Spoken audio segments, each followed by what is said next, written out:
Olá, paz do Senhor Jesus para todas as mulheres que estão me assistindo nessa sexta-feira.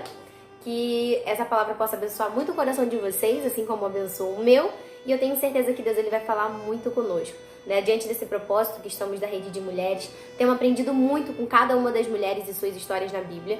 E eu quero te convidar hoje a poder aprender com a história de mais uma mulher, até porque a Bíblia está recheada de exemplos para que nós não precisemos errar para aprender, né? Mas que possamos olhar para o erro das mulheres que já viveram e que possamos aprender com elas. Ontem a pastora Raquel trouxe a história de Abigail e eu hoje quero trazer a história de Batseba. Muito ouvida, mas eu tenho certeza que nessa sexta-feira a palavra que virá no seu coração vai te surpreender, assim como surpreendeu a minha, a respeito do aprendizado dessa mulher. Ela começa a ser narrada, né? No 2 Samuel, no capítulo 11, e aparece nesses primeiros 5 versículos, bem rapidamente, né, pra gente ver até mesmo como que a Batseba ela surge na vida do rei Davi. A Batseba ela era esposa, na verdade, de Urias, o Eteu, que era um dos soldados do exército do rei Davi. Nessa época ele já reinava por 12 anos, e é aí que entra a história de Batseba. Como eu falei, naquela época os reis eles iam para guerra, né? Era costume que os reis pudessem participar da guerra para poder guerrear lá com seus soldados, sendo que numa certa vez Davi resolveu não ir para guerra e ficou em casa no seu palácio em Jerusalém.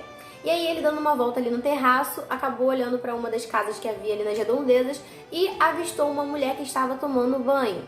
Então a gente já começa a aprender aí com Batseba de que nós precisamos vigiar. Vigiar porque ela estava no lugar errado e no momento errado, da forma errada. Precisamos vigiar porque às vezes uma pequena brecha nossa, ela abre uma grande porta para um pecado lá na frente. E naquele momento que aquela mulher estava se banhando ali, a ponto de Davi poder ter visto, então a gente sabe que ela estava em algum lugar ali para poder ser vista, porque senão ela teria tomado banho dentro da casa dela. E ali o rei Davi, vendo ela, chamou ela para ir ao palácio dele, e aí foram pessoas lá, buscaram ela, e nisso eles dois acabaram tendo relações sexuais e acabou que Batseba engravidou. Quando o rei Davi descobriu que ela havia engravidado, e ele já sabia que ela era a mulher do rei do Urias, o Eteu, ele mandou chamar Urias do exército e aí falou pra ele ir pra casa e descansar e tudo mais. E aí, ao invés de Urias ir pra casa, ele resolveu ficar ali no palácio do rei Davi porque ele não achou justo ir pra casa enquanto os amigos dele ainda estavam no exército. E o rei Davi havia feito isso para poder tentar fazer com que o próprio Urias tivesse relação com a mulher dele, para que cobrisse o pecado. E naquele momento a Batseba teria a oportunidade de chegar até Urias, sabendo que Urias estava ali no palácio do rei Davi, e poder contar e confessar para ele qual havia sido o pecado dela. E ela não fez. Ela resolveu se calar, assim como Davi se calou. E ambos não confessaram seu pecado diante do Senhor e nem diante de ninguém. Até que verdadeiramente não deu certo, né? E aí o rei Davi mandou matar Urias, e assim aconteceu. E um pecado tentando ser encoberto acabou gerando um outro pecado. E é sobre o pecado que nós iremos conversar nessa sexta-feira. A palavra do Senhor ela é clara quando ela diz que a nossa carne ela é pecaminosa. E nós precisamos vigiar. Vigiar não só para não cair em tentação, mas vigiar para que nós não nos coloquemos nesse lugar de tentação. Assim como fez Batseba e o próprio rei Davi. E diante de toda essa situação, o Senhor ele levanta um profeta Natã, já que Davi não havia confessado o seu pecado diante de Deus, nem a Batseba. E ali Natã ele traz correção sobre a vida de Davi. Né? Davi ele chamou Batseba após o luto pelo marido dela, que havia sido morto justamente pela culpa de Davi. E aí ele a chama para poder se casar. E nisso Batseba vai morar no palácio do rei Davi. E estava ali gerando filho até que o filho dela nasceu. E nessa época em que o filho dela nasceu, em que o pecado ele veio à tona, o Senhor ele levanta o profeta Natã para trazer essa palavra de correção. E aí nisso traz uma palavra dizendo que o pecado deles teria consequência, que seria a morte do filho deles.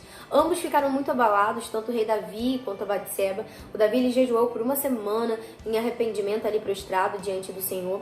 E aconteceu que ainda assim a criança ela morreu, até porque nós sabemos que o pecado ele gera sim uma consequência. E aquela mulher ela ficou realmente com muito pesar, ela ficou muito deprimida. A palavra do Senhor diz que Davi precisou a consolar porque ela realmente não estava bem. Lógico, a perda de um filho não é fácil, principalmente quando é fruto de um pecado, e aquilo ali trouxe um pesar muito grande. E o rei Davi consolou ela e ela acabou engravidando de novo. E aí, olha só que coisa maravilhosa, né? qual é a moral da história? A palavra do Senhor, ela vem tanto a Davi quanto a Batseba como uma palavra de perdão. E é a palavra que o Senhor tem para você nessa manhã. Porque aquela mulher, em toda a sua dor, em toda a sua consequência pelo pecado, ela gerou Salomão, que foi o sucessor do rei Davi. Davi já tinha outros filhos, Salomão não era sequer o primogênito dele. Porém, o próximo a reinar foi Salomão. Salomão é aquele que edificou o templo do Senhor, onde ficou guardada a Arca da Aliança por muito tempo. Salomão é aquele cujo qual o Senhor ele veio até ele, dizendo que ele poderia pedir algo ao Senhor que ele faria, e Salomão pediu por sabedoria. Salomão é aquele que escreveu Eclesiastes e escreveu o livro de Provérbios. E Salomão foi um grande homem do Senhor, que trouxe uma palavra que edificou e muito a vida dele. E em meio a tudo isso, nós vemos com grande clareza como que Deus é um Deus que restaura as nossas vidas, traz perdão de pecados e transforma tudo nosso que a gente faz e que muitas das vezes traz essas consequências. Sabe, a palavra do Senhor vai dizer que Salomão, além de ser esse rei extraordinário, que a própria mãe dele, a Batseba, foi aquela que trouxe, que levou e que ajudou Salomão a se tornar quem ele era. A gente sabe que naquela época os pais eles não eram muito presentes, principalmente sendo o rei Davi, que batalhava muito em guerras. Então, a principal figura de aprendizado, de ensinamento, né? A gente está numa semana de discipulado, numa semana de jejuar por isso, de aprender com isso. E a gente aprende como Batseba discipulou com excelência o filho dela.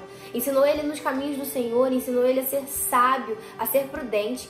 E a palavra do Senhor diz que não houve rei tão sábio quanto Salomão, quanto que Salomão ele prosperou no seu reinado. E tudo isso a gente vê o seguinte, que por mais que houve um pecado, por mais que houve uma consequência, nós temos um Deus que restaura e que faz tudo novo.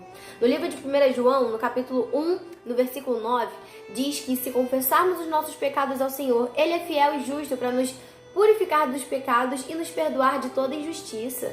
Minha irmã, mulher do Senhor Jesus, sabe, confesse seus pecados diante de Deus. Permita que Ele venha com a cura. Arrependa-se verdadeiramente que Ele fará tudo novo. Ele irá trocar suas vestes e mudar a sua história. Como mulheres, nós temos a tendência de ficar retendo aquilo que aconteceu no passado. Nós já acabamos retendo muitas coisas que nos prejudicam e acabamos carregando cargas pesadas, totalmente desnecessárias. Ficamos ali nos culpando com peso de culpa. Então, em nome do Senhor Jesus, que a paz que excede o entendimento venha sobre a sua vida, porque você está perdoada. Sabe, Deus ele veio com um perdão maravilhoso porque Ele tem amor por mim, tem amor por você. Deus ele faz questão, sabe, de nos deixar claro isso. Aquela mulher, ela poderia ter abaixado a cabeça dela, se entristecido e poderia ter vivido uma vida, sabe, deitada ali, prostrada em amargura pelo pecado e pela consequência do pecado dela. Porém, por mais difícil que seja, ela compreendeu, ela viu, ela percebeu que Deus perdoou ela, não porque ela merecia, mas porque Deus é bom, porque Deus é misericordioso. E essa é a palavra que eu tenho pra você, sabe? Vigie para que não caia em pecado, porque o pecado ele está ali rondando nós todos os dias. Sabe, vigie para que você não fique como ela, se banhando num terraço, abrindo brecha, como o rei Davi que não foi para a batalha. Vigie, porém ainda se você cair em pecado, creia que há um Deus que é misericordioso para fazer infinitamente mais do que pensamos e imaginamos. É aquele que nos perdoa, que nos cura, que nos limpa o pecado. E eu quero, para finalizar, deixar uma palavra que está lá em Salmos, no capítulo 32, no versículo 1 ao versículo 2, que está dizendo assim: bem-aventurado aquele cuja transgressão é perdoada e cujo pecado é coberto. Bem-aventurado é aquele a quem o Senhor não atribui iniquidade e em cujo espírito não há engano. Seja livre, livre da culpa, livre do passado, livre das atormentações da sua mente, sabe, livre de todo sentimento maligno que Satanás ele usa para te trazer morte. O Senhor te libertou, o Senhor te perdoou e eis que você será uma grande mulher de Deus que vai mudar a história, assim como Batseba mudou a história porque teve sabedoria para educar o filho, teve sabedoria para poder reinar ao lado do filho, assim que eu e você tenhamos essa sabedoria. Fiquem na paz, um beijo no coração de vocês, desculpa a demora, mas que possamos encontrar redenção no Senhor, porque Ele é aquele que perdoa e nos purifica todos os dias. Amém? Deus abençoe.